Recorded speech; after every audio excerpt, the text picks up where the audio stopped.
There's no feeling more intense than starting over. If you deleted your homework the day before it was due, as I have, or if you left your wallet at home and you have to go back after spending an hour in the commute. If you won some money at the casino and then put all your winnings on red when it came up before a wedding and then immediately dropped food on it. If you won an argument with a friend and then later discovered that they just returned to their original view. Starting over is harder than starting up. If you're not ready for that, like if you've already had a bad day, then what you're about to go through might be too much. Feel free to go away and come back. I'll be here. Alright, thanks for coming with me on this trip. I'll understand if you have to take a break at any point. Just find a safe place to stop and quit the game. And don't worry, I'll save your progress, always, even your mistakes. This game is a homage to a free game that came out in 2002, titled Sexy Hiking. The author of that game was Jazuo, a mysterious Czech designer who was known at the time as the father of B games. And B games are rough assemblages of found objects. Designers slap them together very quickly and freely, and they're often too rough and unfriendly to gain much of a following. They're built more for the joy of building them than as polished products. In a certain way, Sexy Hiking is the perfect embodiment of a B game. It's built almost entirely out of found and recycled parts, and it's one of the most unusual and unfriendly games of its time. In it, your task is simply to drag yourself up a mountain with a hammer. And that act of climbing, in the digital world or in real life, has certain essential properties that give the game its flavor. No amount of forward progress is guaranteed. Some cliffs are too sheer or too slippery, and the player is constantly, unremittingly in danger of falling and losing everything. Anyway, when you start Sexy Hiking, you're standing next to this dead tree that blocks the way to the entire rest of the game. It might take you an hour to get over that tree, and a lot of people never got past it. You prod and you poke at it, exploring the limits of your reach and your strength, trying to find a way up and over. And there's a sense of truth in that lack of compromise. Most obstacles in video game worlds are fake. You can be completely confident in your ability to get through them once you have the correct method or the correct equipment or just by spending enough time. In that sense, every pixelated obstacle in Sexy Hiking is real. The obstacles in Sexy Hiking are unyielding, and that makes the game uniquely frustrating. But I'm not sure Jazuo intended to make a frustrating game. The frustration is just essential to the act of climbing, and it's authentic to the process of building a game about climbing. A funny thing happened to me as I was building this mountain. I'd have an idea for a new obstacle, and I'd build it, test it, and it would usually turn out to be unreasonably hard. But I couldn't bring myself to make it easier. It already felt like my inability to get past the new obstacle was my fault as a player rather than as a builder. Imaginary mountains build themselves from our efforts to climb them, and it's our repeated attempts to reach the summit that turns those mountains into something real. When you're building a video game world, you're building with ideas, and that can be like working with quickset cement. You mold your ideas into a certain shape that can be played with, and in the process of playing with them, they begin to harden and set until they're immutable, like rock.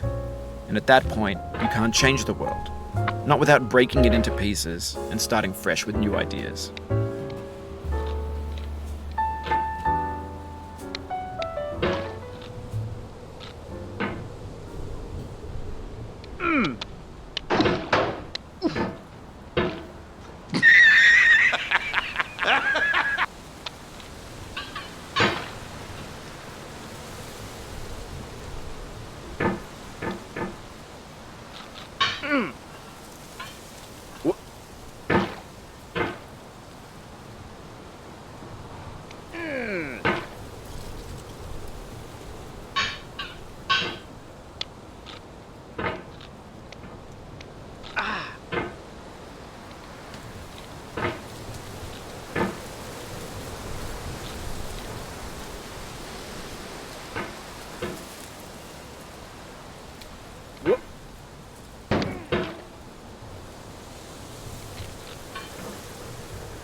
Oh, you just lost a lot of progress. That's a deep frustration, a real punch in the gut.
You've done this part before. You know it's possible.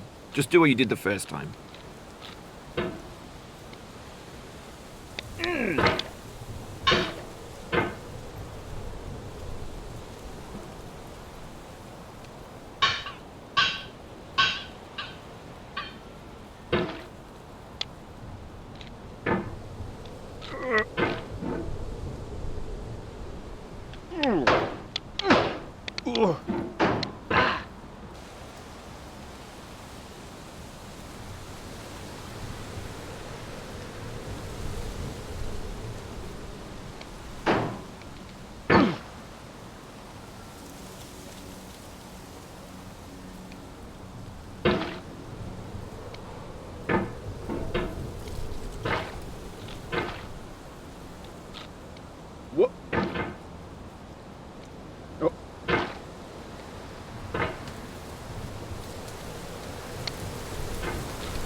Ay, ay, ay, ay.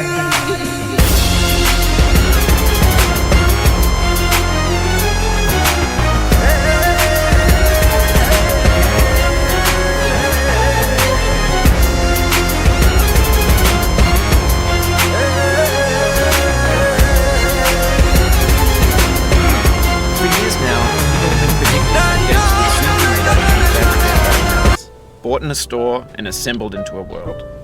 And for the most part, that hasn't happened, because the objects in the stores are trash. I don't mean they look bad or that they're badly made, although a lot of them are. I mean they're trash in the way that food becomes trash as soon as you put it in the sink. Things are made to be consumed and used in a certain context. And once the moment is gone, they transform into garbage. In the context of technology, those moments pass by in seconds. Over time, we've poured more and more refuse into this vast digital landfill that we call the internet. It now vastly outnumbers and outweighs the things that are fresh and untainted and unused. When everything around us is cultural trash, trash becomes the new medium, the lingua franca of the digital age. And you can build culture out of trash. But only trash culture. Be games, be movies, be music, be philosophy.